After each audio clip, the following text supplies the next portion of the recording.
পূর্ব মেদিনীপুরের ময়নায় দল বদলের হিড়িক। একদিকে দল বদল, আরেকদিকে পুলিশের ভূমিকায় প্রশ্ন তুলে এবার পুলিশকে কাঠগড়ায় তুললেন শুভেন্দু অধিকারী। বডি ক্যামেরা করেন, নো প্রবলেম।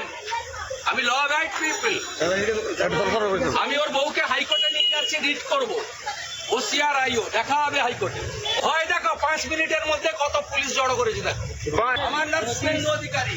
দেখা হবে। মমতা থাকছে না এপ্রিলের পরে, মমতা থাকছে না।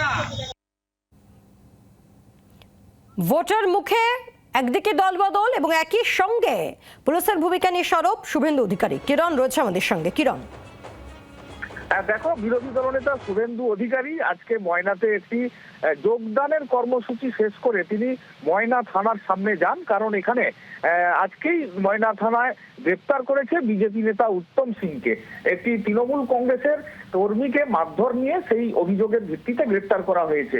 সেখানে ময়না থানার সামনে গিয়ে গাড়ি থেকেই বসেই কার্যত পুলিশকে হুঁশিয়ারির সুরে জানিয়েছেন যে যেভাবে গ্রেপ্তার করা হয়েছে এটা দলদাসের কাজ করা হচ্ছে, এক প্রকার বোঝাতে চেয়েছেন। এবং 5 মিনিটের মধ্যে বহু পুলিশ থানার সামনে দাঁড় করা হয়েছে এবং সেখান থেকে তার স্ত্রীকে নিয়ে গিয়ে হাইকোর্টে রিট করবেন এমন পুলিশকে হুঁশিয়ারি দিয়েছেন শুভেন্দু অধিকারী। ধন্যবাদ কিরণ। আরো ঠিক কি বলেন তিনি পুলিশের ভূমিকা নিয়ে প্রশ্ন তুলে, শোনাবো শুভেন্দু অধিকারীর বক্তব্য।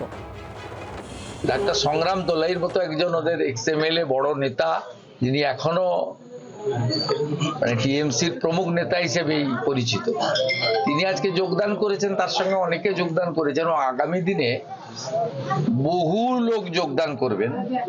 তারা তৃণমূল ছাড়বেন। আমরা শুধু বলেছি যে পুলিশি অসভ্যতামির জন্য ভোট ঘোষণার পরে আসুন, তখন কিছু করতে পারবে না, কারণ এই পুলিশ তখন থাকবে না।